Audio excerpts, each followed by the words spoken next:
April থেকে 14 June পর্যন্ত এই 61 দিন সামুদ্রিক মাছ ধরার উপর নিষেধাজ্ঞা জারি থাকে। ফলে এই 2 মাস খুবই আর্থিক সংকটে পড়েন সামুদ্রিক মৎস্যজীবীরা। সেই ভাবনা থেকে রাজ্য বাজেটে এপ্রিল ও মে মাসের জন্য সামুদ্রিক মৎস্যজীবীদের ভাতা ঘোষণা করা হয়। প্রতি মাসে 5,000 করে 2 মাসে মোট 10,000 টাকা দেওয়া হবে। রাজ্য সরকারের পক্ষ থেকে এই প্রকল্পের নামকরণ করা হয় সমুদ্র সাথী। রাজ্যের দক্ষিণ 24 পরগনা, উত্তর 24 পরগনা, পূর্ব মেদিনীপুর ও হাওড়া জেলার প্রায় 3 লক্ষ মৎস্যজীবীকে এই প্রকল্পের আওতায় আনা হবে বলে ঘোষণা করেন রাজ্য সরকার। এই প্রকল্পের জন্য দুয়ারে সরকার শিবিরে নাম নথিভুক্ত করা হয়। সম্প্রতি সেই তালিকা প্রকাশ হয়েছে। বহু মৎস্যজীবী কার্ডও হাতে পেয়েছেন। আর এই কার্ড হাতে পাওয়ার পরই বিভ্রান্ত তৈরি হয়েছে মৎস্যজীবীদের মধ্যে। মৎস্যজীবী সংগঠনগুলির অভিযোগ, এই তালিকা ভুলে ভরা রয়েছে। এমনকি প্রকৃত সামুদ্রিক মৎস্যজীবীরা সঠিক কার্ড পাননি বলেও অভিযোগ। এ বিষয়ে ওয়েস্ট বেঙ্গল ইউনাইটেড ফিশারম্যান অ্যাসোসিয়েশনের সহ সম্পাদক বিজন মাইতি বলেন, বহু মৎস্যজীবীদের কার্ডে পেশা ভুল লেখা রয়েছে। যারা সমুদ্রগামী মৎস্যজীবী তারাই কেবলমাত্র এই প্রকল্পের টাকা পাবেন। যাদের কার্ডে পেশা হিসেবে লেখা রয়েছে মৎস্য ব্যবসায়ী, জাল সারাই কর্মী, মিষ্টি জলের মৎস্য চাষী, তারা এই প্রকল্পের টাকা পাবে না। এই বিষয়টি নিয়ে মৎস্যজীবী সংগঠনগুলির সঙ্গে মৎস্য দপ্তরের একটি ভার্চুয়াল বৈঠক হয়েছে।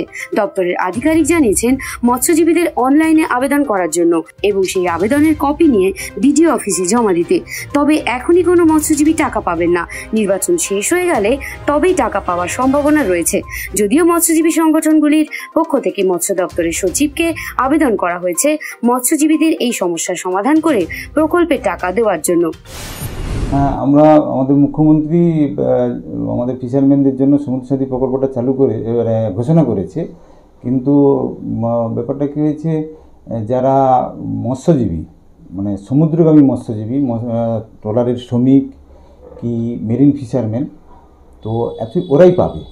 কিন্তু এখানে দেখা যাচ্ছে বহু মৎস্যজীবীর যে আইডেন্টিফিকেশান কার্ডটা যখনই আবেদন করেছিল তারা মেরিন ফিশারম্যান বলে, সেই ফিশারম্যান যখন তাদের কার্ড আসে দেখা যাচ্ছে মেরিন ফিশারম্যান নেই, হয়ে গেছে মৎস্য চাষি, নোনা জলের মানে মিষ্টি জলের মাছ চাষ করে, মৎস্য ব্যবসায়ী, এইসব এসে গেছে। কিন্তু এগুলো তো পাবে না।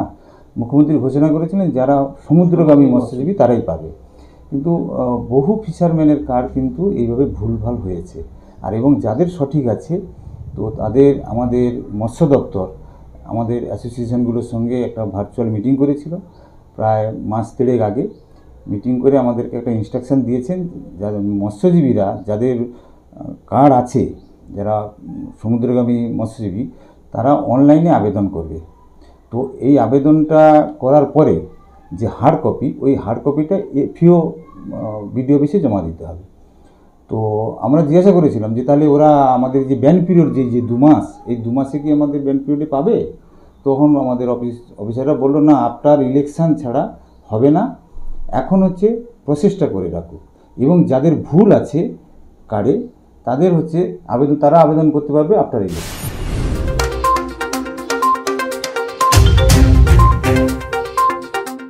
কাকদ্বীপ থেকে বিবি বাংলা নিউজ টিম।